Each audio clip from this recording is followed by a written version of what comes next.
Grow versus Zerodha charges comparison की video में आपको स्वागत है। हमने एक वीडियो पहले भी बनाई थी जिसका कंटेंट लोगों को बहुत पसंद आया था, लेकिन उसमें कहीं ना कहीं माइक की प्रॉब्लम रह गई थी और मुझे पता नहीं चला था। दैट्स वाई मैं इस वीडियो को दोबारा रिकॉर्ड कर रहा हूँ और यहाँ पे और भी आपको अच्छी कंपैरिजन यहाँ पे देखने को मिलेगी, क्योंकि इसमें हम चार्जेस को, ब्रोकरेज को तो कंपेयर करेंगे ही करेंगे, साथ में ये देखेंगे अगर रियल मार्केट में अगर हम पैसा लगाते हैं, इंट्राडे ट्रेडिंग करते हैं, डिलीवरी ट्रेडिंग करते हैं, तो एक्चुअल में जो कॉस्ट है किसकी ज़्यादा आती है, ग्रो की या ज़ेरोधा की, कौन कौन से सेगमेंट्स को सपोर्ट करता है, ग्रो या फिर ज़ेरोधा। और साथ में ये भी देखेंगे एग्जीक्यूशन टाइम किसका डिले, कंप्लेंट्स किसकी कम है। तो ओवरऑल आपको देखने के बाद आप ये अच्छे से डिसाइड कर पाओगे कि आपको किस ब्रोकर के साथ जाना चाहिए। तो यहाँ पे सबसे पहले हम स्टार्ट करते हैं अकाउंट ओपनिंग और एएमसी के चार्जेस के साथ। यहाँ पे एक साइड में आपको ग्रो का दिख रहा है, एक साइड में आपको ज़ेरोधा का दिख रहा है। देखिए ग्रो का सिंपल सा फंडा है भाई। ग्रो का क्या फंडा है?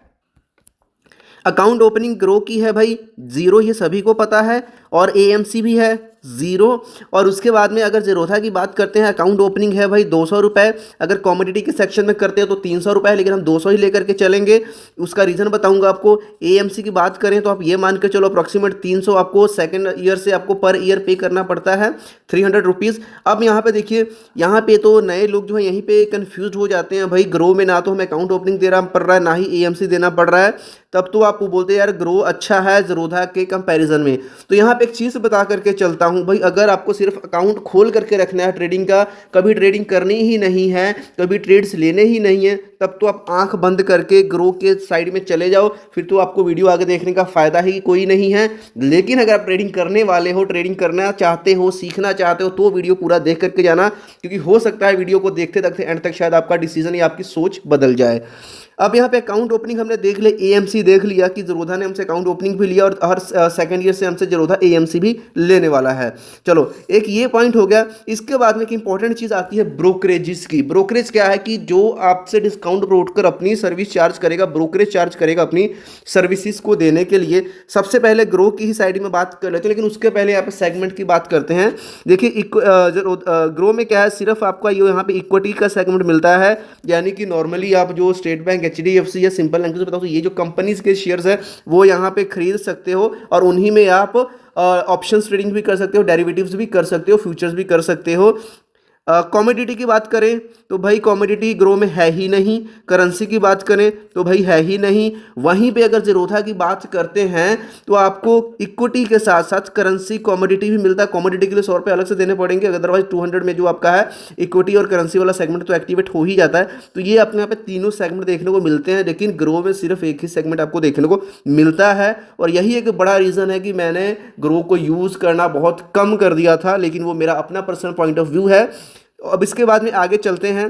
पर्सनल पॉइंट ऑफ व्यू की बात करें तो ज़ेरोधा तो मेरा फेवरेट है, मैंने कई वीडियोस में बोला भी है, और ज़ेरोधा के बाद मैं एंजल वन को यूज़ करता हूं, लेकिन हम उस एंगल में नहीं जाने वाले हैं। यहाँ पे थॉरली हम कंपैरिजन करने वाले हैं। बात करते हैं ब्रोकरेज की। देखिए ब्रोकरेज में अगर एक नया आदमी आता है तो वो दो तरह की ट्रेडिंग करता है। इक्विटी की ही बात करेंगे क्योंकि इक्विटी सपोर्ट करता है, बाकी के तो एडवांस फीचर्स है ज़ेरोधा का, उसको कंपेयर करने से मतलब ही कोई नहीं है ज़ेरोधा के साथ। इक्विटी सेगमेंट में अगर तो आप डिलीवरी ट्रेडिंग कर रहे हो, एक होता है डिलीवरी, एक होता है इंट्राडे।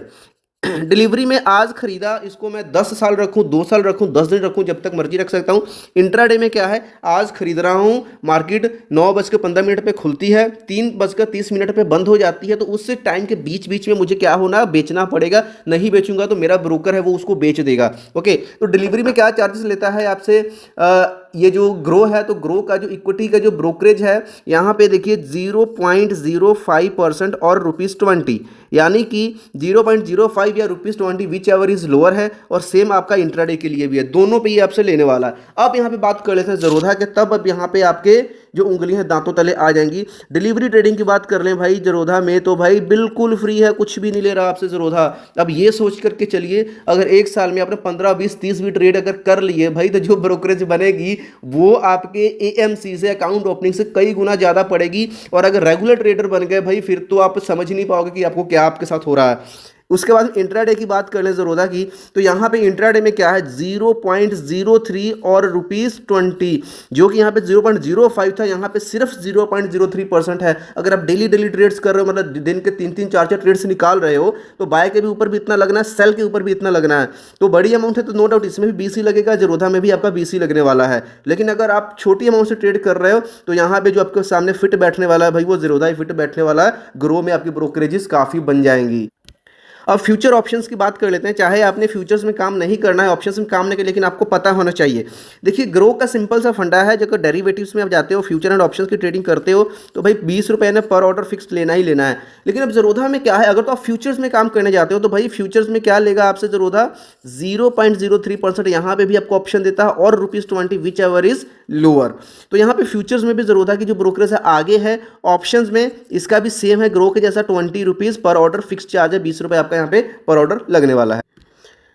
तो ये तो क्लियर हो गई भी कि अगर आपको ट्रेडिंग करना है तो जो आपको सस्ता पड़ने वाला है वो ज़रोधा ही पड़ने वाला है। अब यहाँ पे कुछ रेगुलेटरी एंड स्टैट्यूटरी चार्जेस भी होते हैं, जो कि चाहे ब्रोकरेज फ्री है चाहे पेड है, फिर भी कुछ ना कुछ आपको ब्रोकरेजेस पे करनी पड़ती हैं, चाहे किसी ब्रोकर में चले जाओ। तो जो मेन है उनकी बात कर लेते हैं। एक तो आपको STT चार्ज देना पड़ता है, दोनों में ही देना पड़ेगा। वो क्या है, 0.1% है, बाय के ऊपर भी और सेल के ऊपर भी, लेकिन ये सिर्फ डिलीवरी ट्रेडिंग के लिए। अगर डिलीवरी ट्रेड्स लेते हो तो ये आपको पे करना पड़ेगा। उसके बाद में यहाँ पे आपका अगर आप इंट्राडे में करते हो तो इंट्राडे में सिर्फ कितना पे करना है, 0.025% on only on the sell side. Intraday में ये कम लगेगा। उसके बाद में यहाँ पे एक इंपॉर्टेंट चार्ज आता है आपका, एक आता है GST का चार्ज, दोनों में सेम लगने वाला 18% है, लेकिन ये 18% किसके ऊपर लगेगा, जो आपकी ब्रोकरेज बनेगी, सेबी के चार्जेस होंगे, ट्रांजैक्शन चार्जेस होंगे, सभी का जोड़ करके जो आएगा उसके ऊपर 18% बनेगा। उसके बाद में सेबी का चार्जेस मतलब बहुत कम है, 10 रुपये लगते हैं 1 करोड़ की अमाउंट के पीछे। स्टैंप ड्यूटी आपको यहाँ पे करना पड़ता है 0.015% ऑन बाई साइड। अगर आप इक्विटी डिलीवरी में काम कर रहे हो, अगर इंट्रा डे में काम कर रहे हो तो 0.003% है ऑन बाय साइड। तो नेग्लिजिबल चार्जेस हैं ये सारे, स्टैंप ड्यूटी हो गया, ये सभी चार्जेस भाई आपको तो ये पे करने ही पड़ेंगे। तो हम इन फैक्टर्स को भी अवॉइड कर सकते हैं, क्योंकि कई बार आपके माइंड में ये आएगा ज़रोधा का तो ब्रोकरेज डिलीवरी में जीरो, फिर भी यहाँ पे चार्जेस क्यों कट जाते हैं भाई, वो इसीलिए करते हैं क्योंकि जो रेगुलेटरी एंड स्टैट्यूटरी चार्जेस वो तो आपको भाई पे करने ही पड़ेंगे। और एक और चार्ज यहाँ पे आता है, DP का चार्ज होता है। DP चार्ज जब आप डिलीवरी ट्रेडिंग करते हो तो DP चार्ज आपको लगना ही लगना है, 15 रुपये से लेकर के 20 रुपये में ये वेरी करता है, दोनों में लगता है भाई, क्योंकि ये भी मैंडेटरी है, DP चार्ज आपको पे करना पड़ता है। और एक स्केयर ऑफ का चार्ज होता है। मान लो स्केयर ऑफ क्या होता है, अगर आप इंटर ट्रेडिंग कर रहे हो, अगर आपने शेयर को बेचना भूल गए तो जो आपका ब्रोकर है खुद ब खुद शेयर को बेच देता है, तो उसका भी 50 रुपीज़ का अप्रॉक्सीमेट आपको दोनों में पेनल्टी लग जाती है, बोल रहे चार्ज लग जाता है, स्केयर ऑफ चार्जेस वो आपको यहाँ पे लग। तो अब यहाँ पे फाइनल रिकमेंडेशन पे आने से पहले की चीज़ बता देता हूँ, म्यूचुअल फंड्स, IPO भाई सभी सपोर्ट करते हैं, दोनों में है, इन सब चीज़ों को भी इग्नोर करने वाले हैं। और यहाँ पे एग्जीक्यूशन की बात करूँ, जो मैंने फील किया है तो ज़रोधा का कंपैरेटिवली फास्टर है, ग्रो से। ग्रो भी बहुत अच्छा, ये नहीं कि डिलेज आती हैं, लेकिन जो मेरा एक्सपीरियंस है तो ये थोड़ा सा मुझे अच्छा लगा एग्जीक्यूशन की स्पीड में। ग्रो भी सही है, दोनों सेबी रजिस्टर्ड है भाई, दोनों लीगल हैं, जिसको मर्जी यूज़ कर लो। और ग्रो में अगर आप देखिए, अगर मेरी मानो तो अगर आपको इन्वेस्टमेंट सिर्फ करनी है, म्यूचुअल फंड्स में पैसा लगाना है, IPO में लगाना है, फिर तो अभी ग्रो के साथ चले जाओ। अगर ट्रेडिंग सीखनी है, ट्रेडिंग करनी है, लॉन्ग टर्म तक बने रहना है, ट्रेड्स एग्जीक्यूट करना है भाई, फिर ज़रोधा के साथ आ जाओ आंख बंद करके। दोनों ही बेटर हैं, दोनों ही अच्छे हैं। अब फटक से देखते हैं कि अब रियल मार्केट में आप ट्रेड करने जाते हो तो मान लीजिए अगर आपने 50 स्टॉक खरीदे, शेयर खरीदे, 1000 रुपये खरीदा, आपने 1100 में बेच दिया। डिलीवरी ट्रेडिंग आपने किया, इसको होल्ड करने वाले थे, आपने होल्ड करके इसको बेचा, जब आपका 1100 बन गया तो यहाँ पे देखिए ग्रो में आपके टोटल चार्जेस कितने लग गए, 184 रुपये लग गए, जो कि सिर्फ अगर इसमें अगर बात करते हैं ज़रोधा में सिर्फ कितने लगे, 134 रुपये। यानी कि तकरीबन आप ये देख सकते हो 50 रुपये का डिफरेंस आता है एक आपका ट्रेड एग्जीक्यूट करने में। अगर आपने मान करके चलिए भाई, अगर 50 ट्रेड एग्जीक्यूट कर तो भाई 2500 रुपए की यहाँ पे ब्रोकरेज आप ज़्यादा पे करोगे, किसमें, ग्रो में। अब 2500 यहाँ पे लगेगा ही नहीं आपका। तो ये एक डिफरेंस है, तो आप खुद अभी अब समझ जाओगे। अब देखिए यहाँ पे ब्रोकरेज कम बनने का रीज़न क्या था। एक तो ब्रोकरेज ज़ीरो था में क्या था, जीरो था। अब ब्रोकरेज जब जीरो था तो GST जो 18% हमने देनी थी, क्या बनती भाई, कुछ भी नहीं बननी थी। तो यहाँ पे GST भी कितनी हो गई, बहुत ही कम हो गई। अब सेबी चार्ज भी बहुत ही कम हो गया। सेबी चार्ज तो चलो उतना ही रहता। और उसके बाद में यहाँ पे देखिए स्टैंप ड्यूटी था, GST कम हो गया। STT तो चलो तकरीबन ऑलमोस्ट वो जो हमने पे करना था वो तो पे करना ही था। तो यहाँ पर ब्रोकरेज की वजह से GST हमारी कम हो गई, GST कम होने की वजह से ब्रोकरेज नहीं था, इस वजह से ये यहाँ पे डिफरेंस हमारे सामने निकल करके आया। तो ओवरऑल देखो तो भाई देखिए सारी चीज़ें आपके सामने, दूध और पानी का पानी क्लियर हो गया। लॉन्ग टर्म ट्रेडिंग करने की जरूरत के साथ आ जाओ, सिर्फ अकाउंट खोल के रखना है, कभी कभार इन्वेस्टमेंट करना है, म्यूचुअल फंड करना है, फिर आप ग्रो के साथ चले जाओ। दोनों ही बेस्ट है, दोनों ही अच्छे हैं। फाइनल रिकमेंडेशन जानना चाहते हो कमेंट बॉक्स में या डिस्क्रिप्शन में आपको बता दूंगा किसके साथ आपको जाना चाहिए, किसके साथ आपको ज़्यादा फीचर्स मिल रहे हैं। वो डिटेल के लिए आप डिस्क्रिप्शन चेक कर सकते हो। मिलते हैं नेक्स्ट वीडियो में, तब तक के लिए बाय।